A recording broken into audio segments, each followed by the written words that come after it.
The spring Wagon Escort is getting close. We're excited you guys are registered. I hope to share a few updates and exciting updates for you and your family. So the first thing we'd like to update you guys on is something that we're pretty excited about. We can actually involve your family and fellow loved ones along the route as you go. They can actually follow you via GPS coordinates on a website that we will link come May, and we can send that out.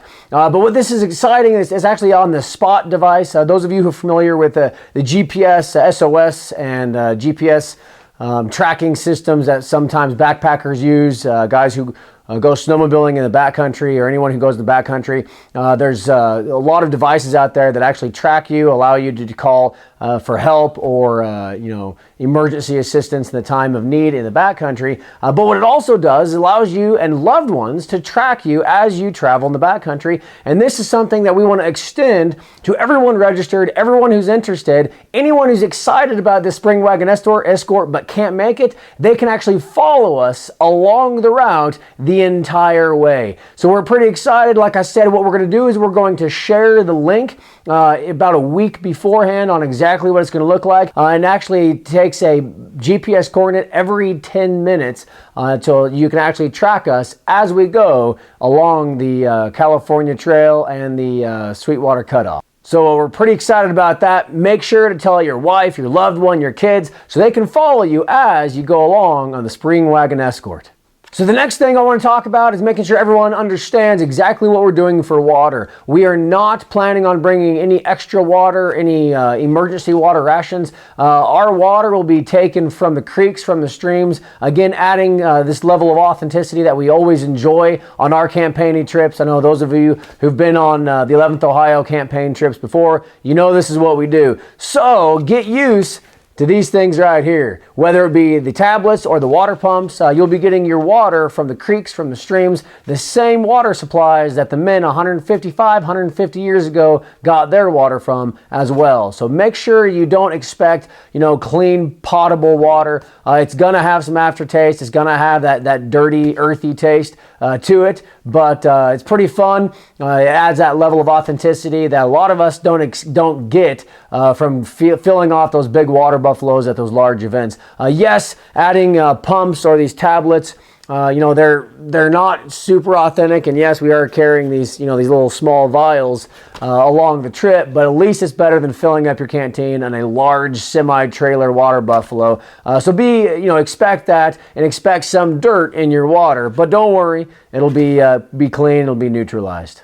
So the next thing we're going to talk about is ammunition. As you guys saw in the emails, the Facebook posts, and all the other event posting, especially on the Authentic Campaigner forum, is please make sure to bring 40 rounds of ammunition or a full cartridge box. This is not something we're going to be issuing for this specific event. We honestly don't plan on really shooting at all. This is not a shoot 'em up event. This is actually a campaign event focused on escorting a wagon supply across from one station to another. But please be prepared, carry a full load. So please bring a full cartridge box of ammunition, obviously blank ammunition, for the spring Wagon Escort. So make sure you bring that about 40 or so rounds of ammunition for your cartridge box. So the next thing that we're excited about, and you may have seen this on our Facebook profile, is that last weekend we actually were able to drive and walk a good portion, in fact, all of the route that we're going to be doing in May. I will say this, be prepared to walk, be prepared to ride, be prepared to cover some country. Yes, I know it's only about 26 or so, 25, depending on which route we take at the time, but we're looking at 25 or so miles over the 3-day, 2.5-day window that we're going to be doing this, and we ask that you guys please come prepared. For those of you who've been on these campaign events, it is obvious that certain people should not have been on that trip from day one. Usually on our trips, by the third day, by people falling out and leaving and being deserted, we get down to the first, the actual core group of guys that should have been the only guys going on the trip anyways. So please get in shape. You still have about a month and a half. I'm not saying lose weight. I'm not saying eat different. All I'm saying is get in shape to where your body doesn't just destroy itself when we walk, and especially when we get to our overnight locations.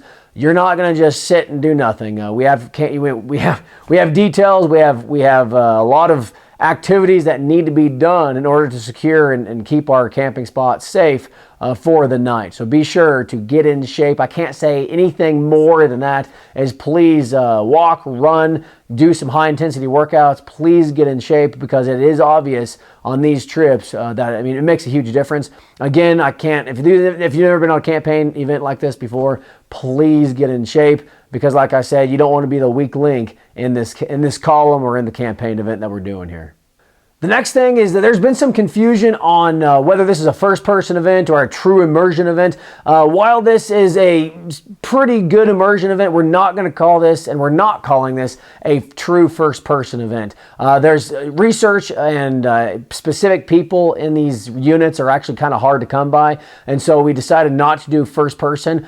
We strongly recommend people having conversations in period language or in period conversations. Please do not talk about your favorite football team. Please don't talk about baseball starting or your favorite NASCAR or anything like that. Please keep your conversations period. We are excited to get to know some of us. I mean, some of us have been chatting on Facebook for years and only meeting for the first time on this event. So please feel free to get to know each other. I mean, you will talk about where we work and where we live. Some of these locations don't exist in the 1860s, like the state of Wyoming that we're taking place in. Just be cognizant of the conversations, and don't bring in modern inconveniences to the conversation. We're trying to keep the feeling period, trying to keep the feeling outside of the modern realm, if you will. So please be cognizant of that. The last thing I want to talk about is actually unloading, actually check-in, unloading, registration, all that kind of stuff. When you get to Sweetwater Station, Wyoming, just to the east of that town, if you want to call it a town, is actually Bison Basin Road. You'll be going a few miles south on that road. There'll be some signs there. Everyone will get an email on exactly where we're going to be that night.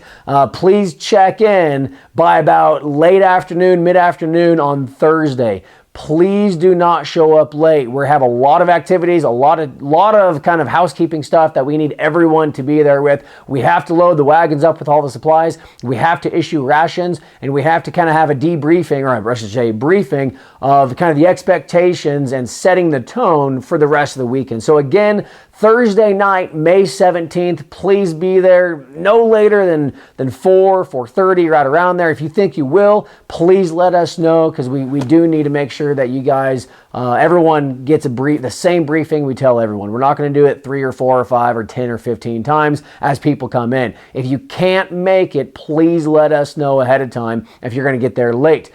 The event actually starts early Friday morning, May 18th. May 18th is when that starts. We'll wake up from Thursday night. We'll wake up Friday morning, call first call, get going, saddled. We hope we are on the trail, loaded, tacked, ready to go by a decent hour on Friday. We'll be driving or trailing, walking the entire day on Friday. We're planning on covering about 10.4, arguably 11 miles, depending on which creek crossing we need to take. So make sure you're prepared for that. Saturday, again, is an entire day of walking. Then Saturday night, and then when we wake up Sunday, we have about 6 or so miles to go on that day. Hopefully get into our vehicles about a little after noonish, right around there, in time to get you guys on the road by a decent hour on Sunday afternoon.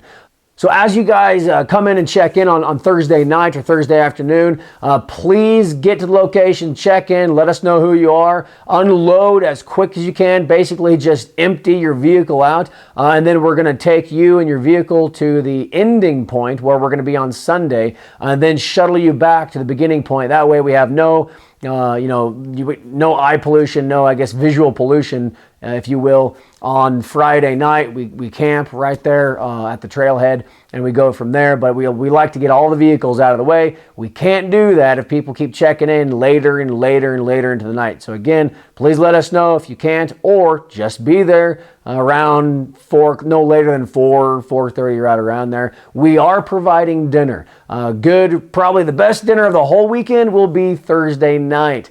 Food-wise, obviously, during the campaign, It's going to be bacon and hardtack and whatever we find on the trail. It's a true campaign. Don't expect to eat really well, just enough to keep you subsistence, I guess, if you will, along the route there. So don't plan on eating anything super luxurious, if you will. But again, Thursday night, we actually will feed you pretty well. So be prepared for that. So other than a few details and a couple extra directions coming out maybe a couple weeks before the event, that's it for now. That's your latest update. We are excited, again, being able to follow along the route this past weekend and see and take some pictures and let you guys see what the trail looks like. Guys, this is Wyoming in its finest. It is miles and miles and miles of nothing. These are what the Oregon Trail guys experienced in the 40s and 50s. This is what the 11th Ohio and the 3rd U.S. experienced in the 60s, guarding the telegraph and the overland trails along the route during the American Civil War in the mid-60s. So again, lots of nothing. Be prepared for it. We're excited. Thank you again for registering. We haven't closed registration. Please, if you're on the fence, we'd love for you to register. We'd love more people. We have the wagons, we have the cavalry, we have the infantry. Anyone who wants to be on this trip, we recommend you coming along. We're excited to see you. Let us know if you have any questions, any comments. Please comment below. Like us on Facebook. Subscribe to our YouTube channel. Again, appreciate it. You guys have a great day. Ride hard.